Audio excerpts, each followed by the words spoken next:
Whatever reaction he says he meant to produce, by that afternoon, we know he was watching the same live television as the rest of us. A mob was assaulting the Capitol in his name. These criminals were carrying his banners, hanging his flags, and screaming their loyalty to him. It was obvious that only President Trump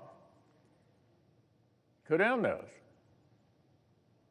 He was the only one who could. Former aides publicly begged him to do so. Loyal allies frantically called the administration. The president did not act swiftly. He did not do his job. He didn't take steps so federal law could be faithfully executed and order restored. No. Instead, according to public reports, he watched television happily, as the chaos unfolded. He kept pressing his scheme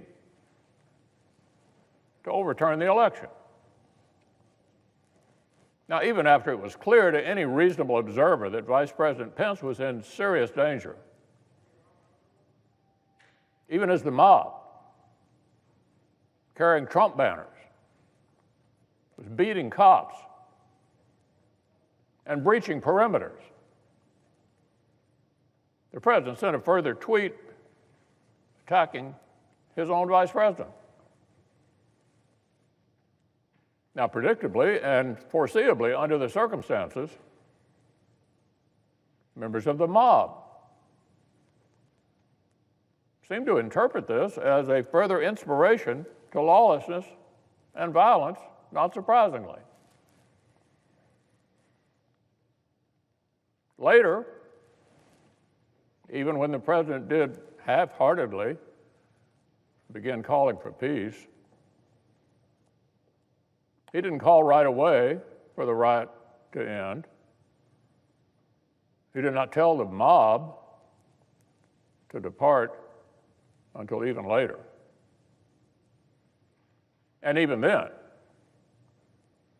with police officers bleeding and broken glass covering Capitol floors, he kept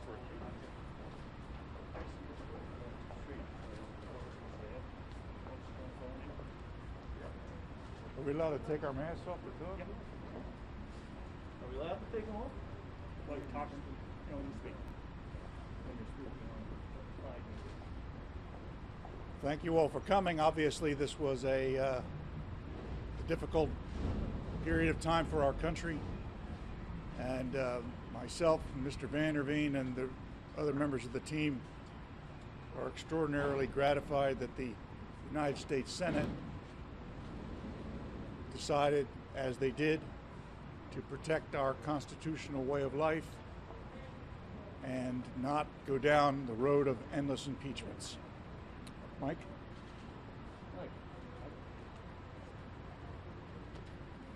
How are you? Any questions? No? Don't you want to make a statement? I don't want to make a statement. We tried a freaking really good case. Yeah. Leader McConnell is on the Senate floor right now, and he said what the president did was a dereliction of duty, and he said he is responsible for provoking the events of January 6th, even though he voted to acquit the president. How do you grapple with folks in the party who are putting forward those arguments, even though they voted to acquit? I don't grapple with anybody. We finished the grappling in that room, and we slammed them down on the mat and won this case. There's no grappling anymore. We won, not guilty. Kevin McCarthy's account of that phone call? They should have. I'm not gonna. I got work to do back home now. Burden of proof is on them, and they didn't meet their burden of proof. It is somewhat confusing to us that if this conversation was of such great import, why was it only brought to our attention today and formed the basis for most of the closing that the House managers made. If this is the centerpiece of their case, it should have been front and center from the beginning. I kind of think that yesterday their case was destroyed and they needed to throw a Hail Mary pass and it fell in the end zone uncaught. What do you make of your client following the acquittal? What's We that? are- we- Have you spoken with Mr. Trump? We are not privileged to discuss anything we talk about with the president. What do you make of 7 Republicans voting to convict, 6 more than last time? Is that what you expected? How do you feel about that number from the former president's own party voting to convict him? A win is a win. I'm gonna go ahead. You know, with respect to Mr. McConnell, we're not sore winners. Mike, I'm gonna go ahead and read the president's statement. And the president, slide it real quick. So, President Trump just put out the following statement. I want to first thank my team of dedicated lawyers and others for their tireless work upholding justice and defending truth. My deepest thanks as well to all of the United States senators and members of Congress who stood proudly for the Constitution we all revere and for the sacred legal principles at the heart of our country. Our cherished constitutional republic was founded on the impartial rule of law, the indispensable safeguard for our liberties, our rights, and our freedoms. It is a sad commentary on our times that one political party in America is given a free pass to denigrate the rule of law, defame law enforcement, cheer mobs, excuse rioters, and transform justice into a tool of political vengeance and persecute, blacklist, cancel, and suppress all people and viewpoints with whom or which they disagree. I always have and always will be a champion for the unwavering rule of law, the heroes of law enforcement, and the right of Americans to peacefully and honorably debate the issues of the day without malice and without hate.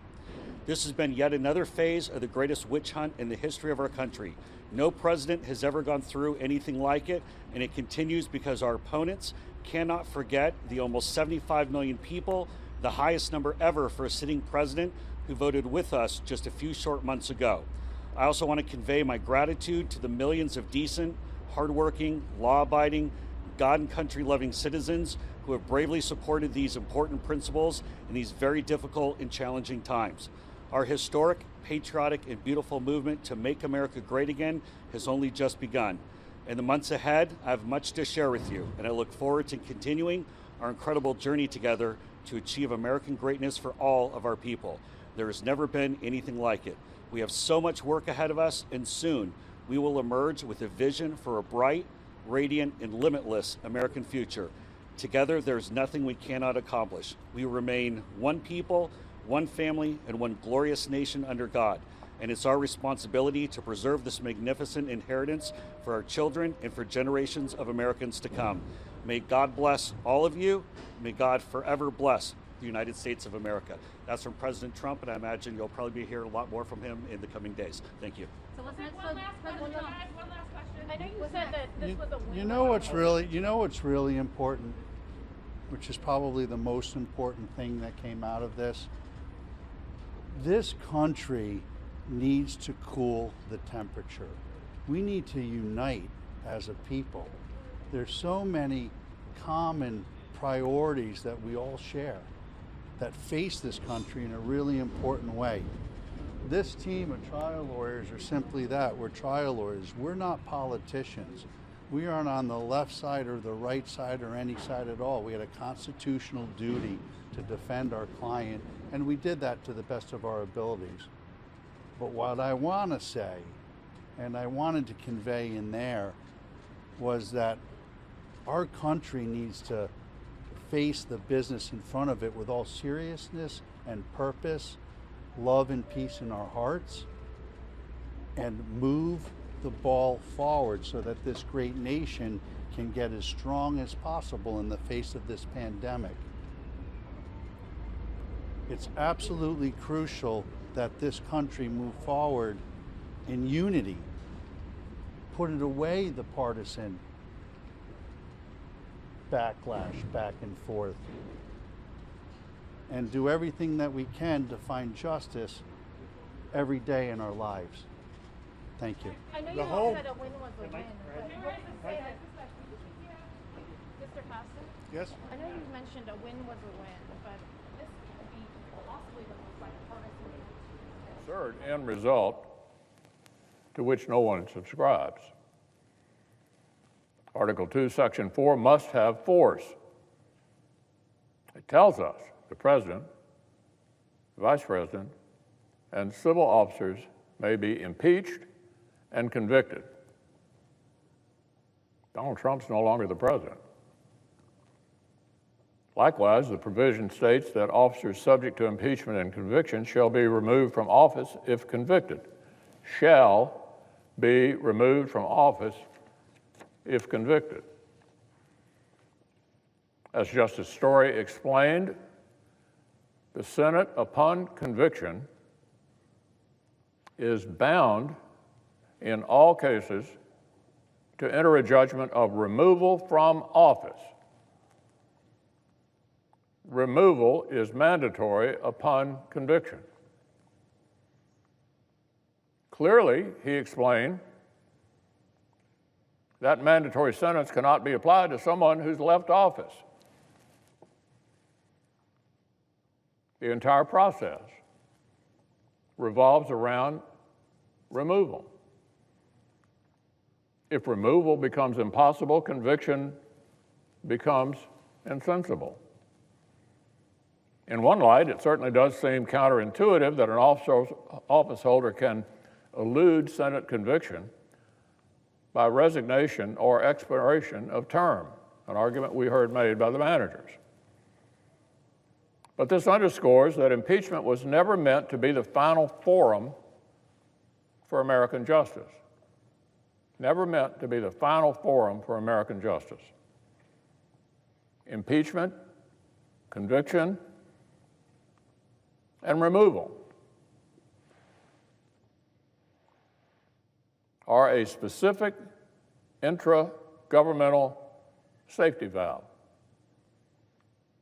It is not the criminal justice system where individual accountability is the paramount goal. Indeed, Justice Story specifically reminded that while former officials were not eligible for impeachment or conviction, they were, and this is extremely important, still liable to be tried and punished in the ordinary tribunals of justice. Put another way, in the language of today, President Trump is still liable for everything he did while he was in office as an ordinary citizen. Unless the statute of limitations is run, still liable for everything he did while he was in office. Didn't get away with anything yet. We have a criminal justice system in this country. We have civil litigation. And former presidents are not immune from being accountable by either one. I believe the Senate was right not to grab power the Constitution doesn't give us. And the Senate was right not to entertain some light-speed sham process to try to outrun the loss of jurisdiction. It took both sides more than a week just to produce their pretrial briefs. Speaker Pelosi's own scheduling decisions conceded what President Biden publicly confirmed: a Senate verdict before Inauguration Day was never possible. Now, Mr. President, this has been a dispiriting time. But the Senate had done our duty. The framers' firewall held up again. On January the 6th, we returned to our posts and certified the election. We were uncowed. We were not intimidated. We finished the job. And since then, we resisted the clamor to defy our own constitutional guardrails in hot pursuit of a particular outcome. We refused to continue a cycle of recklessness by straining our own constitutional boundaries in response. The Senate's decision today does not condone anything that happened on or before that terrible day. It simply shows that senators did what the former president failed to do. We put our constitutional duty first.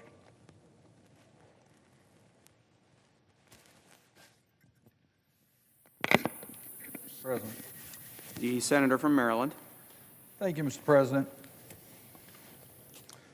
I take this time to explain why I voted to convict the former President of the United States, Donald Trump, of the articles of impeachment presented by the House of Representatives in regards to the incitement of insurrection. Throughout his presidency, Donald J. Trump has violated his oath of office to preserve, protect, and defend the Constitution of the United States. There are many examples that I could give of how he's violated his oath of office. I could also cite the basis of the first articles of impeachment that were tried last year as violating his oath of office. But by far, Mr. President, the most egregious violation of his oath of office took place in his incitement of insurrection that occurred with the attack on this Capitol on January the 6th. But it started well before January 6th. The seeds were planted a long time ago, and even before the November elections, wherein President Trump pointed out when the polls were showing that he might lose in the election, that he refused to acknowledge that he would accept the election results if he lost. He didn't say that once before the November elections. He said it on several occasions. Talked about a rigged election, talked about a fraudulent election, talked about the election being taken away from us, the victory, with no evidence of voter fraud. One of the key provisions of our Constitution, of our democracy, is the peaceful transition of power. Donald Trump called that into question prior to the November 3rd elections. Then came the November 3rd elections. And shortly thereafter, Joe Biden was declared to be the winner. Why? Because he had the most votes, most populist votes, over 7 million. But he was declared the winner because of electoral votes, 306 to 232. By the way, the same electoral margin that Donald Trump won 4 years earlier, in which Donald Trump called a landslide. But then came the legal challenges by President Trump. He didn't accept the electoral vote or the declared elections. And he has his right to contest the elections in the court, asking for recounts or asking for challenges. But in every one of those cases, he could not establish widespread fraud that would have changed the results in any one of the states, let alone enough electoral vote changes to change the outcome of the election. But did he stop after he was denied relief in all of those legal challenges? The answer is no. He further contested by trying to inappropriately interfere with state election officials and state public officials, urging them to take action to change the certificated results. Now, we have many examples that during this period of time he was talking about a fraudulent election, a stolen election, all the different things about raising questions as to the legitimacy of the voices of the people of this nation. We have so many examples of his interference, but we actually have the tape of his conversation with the Georgia Secretary of State. that we all heard, and heard how the president tried to intimidate and threaten the Secretary of State of Georgia in order to change the certified election results from the votes of the people of Georgia.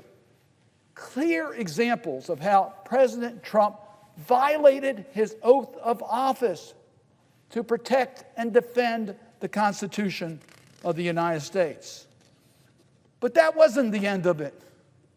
He went to his Department of Justice, believing the Department of Justice is his Department of Justice, not the Department of Justice of the United States of America. Now, let's remember that the Department of Justice had found no widespread corruption. In fact, they had determined this is one of the freest elections, one of the least problem elections that we've had. It didn't stop President Trump from trying to intimidate and order his Department of Justice to conduct an additional investigation to find fraud to overturn the will of the people, once again violating his oath to protect and defend the Constitution of the United States. He continued to do this contrary to his constitutional obligations. Corrupt election, stop the steal, rigged elections, tremendous fraud, all words that he used after the November 3rd election. He knew what he was saying was a lie. He knew there was no widespread fraud. But he continued to use the office of the presidency and his voice to promote the big lie. And he knew his followers would believe it. He knew he could convince his loyal followers to believe that this was a rigged election, a stolen election. Again, compromising our democracy where the will of the people determine who our leaders are. And he knew his followers would be motivated to action because he knew he can motivate his followers. He put himself before the nation, before his responsibilities as President of the United States. He put his own self-interest above his responsibilities under the Constitution of the United States and to the people of this nation. And then he summoned his loyal following to Washington on January 6th. He knew they would come. He knew dangerous people were in the group. He knew the Proud Boys were there, which he had directly said, stand back and stand by. He knew that they were ready for violent action. And then he incited the mob to action on January 6th. We know the words that he used. We saw the videos. It's part of the record of the impeachment trial. We will never surrender. We will never concede. We will stop the steal, stolen election. All words that he had been using during the entire 2020 election cycle, particularly when he thought he was going to lose. But the most damning part of the president's violation of his oath of office, the most serious part, is what he did and did not do after seeing the violence erupt in the United States Capitol, after the Capitol was penetrated, after we saw the violence being committed, where we knew that the members of Congress were in danger, the Vice President of the United States was in danger, the people that work here were in danger, the people, the press, all the people that are in the Capitol legitimately were at danger. We all saw that. And the President of the United States knew of that. And he did nothing to stop the violence. He could have called off his loyalists and told them to get out of the Capitol. He didn't do that. He could have sent in the National Guard in order to protect us. He didn't do that. And he never condemned the participants in this mob in penetrating the Capitol for what they did. I'm going to sort of summarize my feeling about that by agreeing with Representative Liz Cheney, the House Republican Conference Chair, who said it on the floor of the House, and let me just quote her statement. The President of the United States summoned this mob, assembled this mob, and lit the flame of this attack. Everything that followed was his doing. None of this would have happened without the President. The President could have immediately and forcefully intervened to stop the violence. He did not. There has never been a greater betrayal by a President of the United States of his office and his oath to the Constitution. I agree with that. President Trump violated his oath of office to protect and defend the Constitution of the United States. He violated that. But let's take a look at what he did do after knowing the violence that occurred. His tweet of 2:24 p.m. Now, this is after the Vice President had been removed from presiding in the chamber, after he knew the violence that was taking place in the Capitol of the United States. He was aware of all that. He knew that we had shut down the operations of the House and the Senate, that there was violence taking place within the Capitol, and that his Vice President was the target of that attack. And what he tweeted at 2:24 p.m., Mike Pence, I'm quoting the President, Mike Pence didn't have the courage to do what he should have been done to protect our country, inflaming the group even more to violence after he knew that it was a violent circumstance. He had known violence had taken place, and we heard, put into the record of the impeachment trial today, Congresswoman Butler's report of Majority Leader McCarthy's conversation, which again is during this period of time. Here we are. The Republican leader in the House of Representatives gets the President on the phone. He says, Mr. President, we're being attacked. My office is being broken into. We need help. Send the guard. Take care of us. And then President Trump said something like, well, it's not my supporters, it's some left-wing group. And Leader McCarthy said, no, Mr. President, these are your supporters who are doing this. And what did the leader say? What did the President say? I guess, Kevin, these people are more upset about the election than you are. Here we have the members of Congress in harm's way, and the President is talking about the support for those who are causing the violence, putting his own interest above the safety of the people that he has sworn to protect as our commander-in-chief. And then at the end of the day, about 6 o'clock, he sends out a tweet that really sums up his feelings about what these people were doing. Now, these are the people that came into the Capitol, they killed people, they hurt people, they stole property, they damaged property, they invaded the Capitol of the United States, they hurt law enforcement officers, they hurt all of us, they hurt our democracy. So how does the President sum up the day? His tweet? These are the things that happen when a sacred landslide victory is so unceremoniously and viciously stripped away from great patriots who have been badly and unfairly treated for so long. Go home with love and in peace. Remember this day forever. Repeating the big lie, saying the day was a day of celebration when it was one of the most bleak days, dark days in the history of our nation. That's what President Trump did, rather than bringing in the National Guard, rather than telling his people to go home, rather than being concerned about the safety of the Vice President or the members of Congress, as the President of the United States should have been doing. He violated his oath of office over and over and over again, pattern and practice that we have seen for so long. It clearly establishes that he incited an insurrection against our country, that the facts included as basis for the articles of impeachment brought to us by the House of Representatives has been proven. purpose of impeachment is not just the accountability for the president, but also to protect our Constitution, to make sure this conduct never happens again. No one is above the law, including the President of the United States.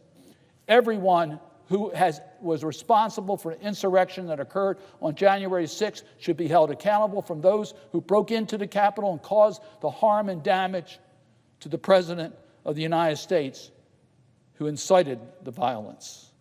That's why I voted to convict President Trump of the articles of impeachment for inciting an insurrection, and that's why I would have voted to disqualify him from ever holding an office of trust again. With that, Mr. President, I yield the floor. And can I ask unanimous consent that my entire statement be put in the record? There's no objection.